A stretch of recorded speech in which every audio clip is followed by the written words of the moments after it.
Well, you know what was funny about you one time? Intelligence. I remember you trying to show me how fast you were boxing. And I'm sitting there going, Kev, I'm a 40-year-old white comedian. Like, this is not impressive. You should be able to touch me.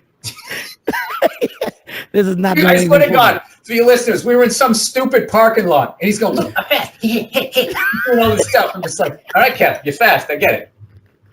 You almost seem taller when you're doing that, Kev. Wow, it's amazing. Hey, I remember, man, I don't think there's anybody that I can annoy more than Bill Burr. I have probably triggered some of Bill Burr's angriest reactions in the New York City comedy club. No, I'm talking about of annoyance. I remember, Bill, when we were teasing you one day. More than Patrice?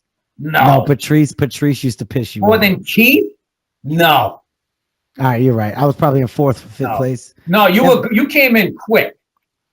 Patrice used to get you. Patrice used to get you for sure. Patrice got you. I never worried about you, but Patrice, if I knew he was going to be there, I would have like 5 things to say about him. Like I would came in like locked and loaded just to try and hit him. Until this day, I'd say all 5 in the first minute, and then I was fucked. You know what, man? Until this day, I still don't understand how a funeral happened and they turned it into a comedy club. Until this day, Patrice O'Neal, how they turned it. That funeral was great. That was one of the best shows I've ever been to. I've never seen anything like that in my life. You know, for our listeners, Patrice O'Neal me at the funeral. You bugged me. I did. Because you showed up. You were wearing like a pair of Jordan 1s. You looked like you were going to do a spot at Caroline's. I'm like, that's what I said. I go, Kev, this is a funeral, man. You're dressed like you're going to go do a spot at Stand Up New York. And you said what you said. You go, no, Bill, I'm dressed like the comic who made it. You said that at a funeral. I was like, I know this guy's an asshole. I didn't know he's that much of an asshole. You almost had me saying, well, I played Carnegie Hall one time. I almost said that at a funeral for my friend. That's how much of an asshole you are. What the fuck? We went to Patrice O'Neal's funeral.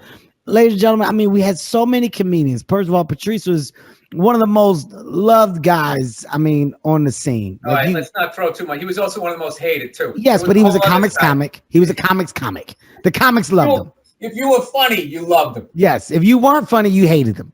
Because he let you know that you stood no chance in this business. If you weren't funny, you stopped working the Village because that's where he was. You stayed uptown. You didn't want any problems with that because he was the guy to go, ugh, this guy, God, who let, I remember Eddie If one time said, dude, he goes, some nights I'll walk into the cellar and he'll yell across the room, hey, Eddie. And he goes, and I think, he saw me. Dudes like that used to come into the upstairs at the Olive Tree and they used to try to pick the first open seat to just, slink in and stay away from them. The only other person that I think holds a candle to Patrice's level of evil within like that angry tone is Nick DiPaolo. Nick DiPaolo is great. Nick is a whole other level. I'll tell you, on stage, Corey Holcomb. Corey Holcomb is fucking good. Amazing. Dude, the shit that guy can say. Corey Holcomb has made me grab my chest. Huh? He's made me grab my chest. Like, when you're uncomfortable, you just grab your chest when somebody says something because you don't know how to take it. Corey has made me touch my chest. Like, oh God. Oh, he just sits there laughing. It's like, dude, this thing is literally, you have this audience on a thread right now, and that's gonna snap and they're gonna rush the stage, and that's where he starts. That's what he loves. That's what he loves. It's amazing. Talk about a guy who doesn't get enough credit. That's Corey. My God. He's been a beast for 20 years. But you know what, though? I don't want to say that he doesn't get credit because Corey's done well in his career. I think. You don't want to say that because I said it. Go ahead, Kev. Trash me. I get it. It's your podcast. I mean, listen. I just think that he's done fucking well. Corey's been a headliner. Okay, maybe more white people should know who he is. There is that okay? All right. Okay, I understand that part. There you go. That makes more sense. Baby LeBron. What's your problem? And I don't like that you're fucking. Where are you? What is this setup behind you? What fucking spiritual setting are you in right now? Yeah, I have a house and I have children and I'm a father. What the fuck does that have to do with church glass? What am I supposed to do? All you fucking guys with your own vodka line and you have kids, it's fucking hilarious. The showgirls skipping through with the stripper pole. Oh, that's my son. Next to the stripper pole, I'm a dad. This is what the fucking house looks like, you idiot. I'm sorry. Let me put my fucking hoodie up. Yo, you know what I'm saying? It's just shit be crazy out there.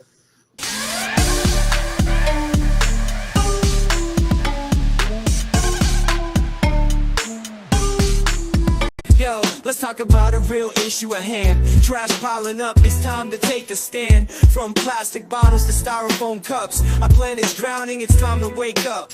Garbage trucks roll, streets lined with waste, but where does it go? It's not a race to the landfill, a mountain of despair, but we can change course, show that we care.